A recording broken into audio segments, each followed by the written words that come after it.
समस्त राजकीय कर्मचारियों को मेरा नमस्कार। साथियों, शिक्षा विभाग निदेशालय बीकानेर ने एक आदेश जारी किया है जिसके अंतर्गत एनपीएस के तहत नियुक्त कार्मिकों को एनपीएस की प्रथम कटौती व अंतिम कटौती की राशि का सत्यापन किया जाना है। अतः समस्त साथियों से मेरा निवेदन है कि आप भी एनपीएस की जो पासबुक है वो SIPF पोर्टल पे अपलोड कर लें।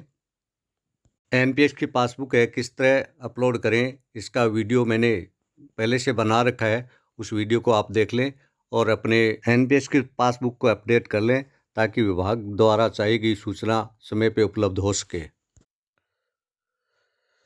दोस्तों, निदेशालय ने एक आदेश जारी किया है और इस आदेश में बताया गया कि एनपीएस जो कार्मिक है उनके एनपीएस की जो प्रथम कटौती और अंतिम कटौती है उसका सत्यापन किया जाएगा। और हाल ही में जो सेवानिवृत्त हुए हैं या 1/4/2022 के पश्चात जिनकी मृत्यु हुई है, तो ऐसे जो एनपीएस कार्मिक हैं उनके प्रकरणों का निस्तारण करने के लिए उनको पुरानी पेंशन योजना का कार्मिक मानते हुए उनके जो दावों का निस्तारण किया जाएगा। तो इसके लिए उनकी जो प्रथम कटौती है और अंतिम जो कटौती है उनका सत्यापन करके और SI पोर्टल पे अपडेट किया जाएगा। और ये जो कार्मिक की जो कटौतियां हैं उनका सत्यापन है वो विभागीय जो रिकॉर्ड है, एनपीएस पासबुक है तथा GA 55 है, इसके आधार पर किया जाएगा। और इसमें ये बताया गया है जो कटौतियां हैं उनमें अगर RGHS और RPMF की जो कटौती शामिल की हुई है तो उनको घटाते हुए और उसका जो सत्यापन किया जाएगा। और इस निर्देश में ये भी बताया कि 1/4/2022 एवं उसके पश्चात मृत सेवानिवृत्त होने वाले राज्य सरकार के जो एनपीएस कार्मिकों प्रकरणों के निस्तारण हेतु राज्य बीमा जो प्राविधिक निधि है उन्होंने सभी जो कोषालयों को और निर्देशित किया गया है कि इसका निस्तारण है वो अवश्य करें।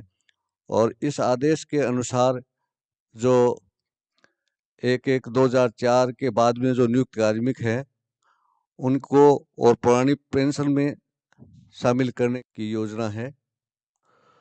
और इस आदेश में ये बताया गया है कि जो सेवानिवृत्त जो कार्मिक है उनका जो दावा तैयार किया जाएगा उसको सहमति पत्र है वो भी लिया जाएगा। और इसके साथ ही दावा प्राप्ति पर प्रथम कटौती से अंतिम कटौती तक का सत्यापन किया जाकर SIPF पोर्टल पर अपडेट किया जाएगा। और सत्यापन का जो आधार रहेगा वो विभागीय जो रिकॉर्ड है, एनपीएस की पासबुक है या GA 55 है, उसके आधार पर किया जाएगा। और कार्मिक द्वारा सहमति प्रदान करने पर एनपीएस का दावा है वो पूर्ण संतुष्ट पाए जाने पर NSDL को प्रेषित किया जाएगा। यानी कि जो एनपीएस की जो कटौती है वो NSDL के द्वारा की गई थी, तो ये दावा तैयार करके NSDL को प्रेषित किया जाएगा। उक्त संपूर्ण कार्यवाही पश्चात भुगतान प्राप्ति पर CRA NSDL के पोर्टल पर दर्शाए सकल कॉप्स राशि की प्रविष्टि अनिवार्य रूप से SIPF पोर्टल पर की जाएगी, जिससे सेवानिवृत्त कार्मिक की समायोजन योग्य राशि की गणना की जा सके। और इसके साथ ही इस जो पोर्टल पे SIPF के जो पोर्टल पे है ये जो निम्न परिणाम है वो प्रदर्शित होंगे। एक तो टोटल कॉर्पस और टोटल क्लेम अमाउंट और RPMF और RGHS की जो कटौती की है वो, और इसके अलावा नेट क्लेम अमाउंट और रिकवरेबल अमाउंट, ये सारी चीज़ें वो प्रदर्शित होंगी। और इस आदेश में ये भी बताया गया है कि कुछ जो कार्मिक है वो एनपीएस की जो राशि है वो आंशिक राशि है वो डेबिट कर ली है, उन्होंने पहले ले ली है। अगर जो राशि ली हुई है वो वापस अगर जमा करवा देंगे एनपीएस में तो उनका जो भुगतान है वो नई पेंशन के हिसाब से GPF 2004 से भुगतान किया जाएगा।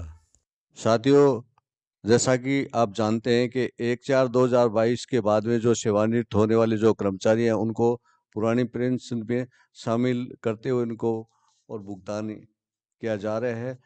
ऐसे में हम ये कयास लगा रहे हैं, हम मान सकते हैं कि जो 2004 के बाद में जो नियुक्त हैं वो कार्मिक हैं उनको भी OPS का लाभ मिलेगा। साथियों, ये वीडियो केवल आपकी जानकारी के लिए है। अधिकृत जो आदेश नियम विभागीय आदेशानुसार रहेंगे। साथियों, यदि आप मेरे चैनल पर नए हैं तो चैनल को लाइक करें, शेयर करें, सब्सक्राइब करें। बहुत बहुत धन्यवाद।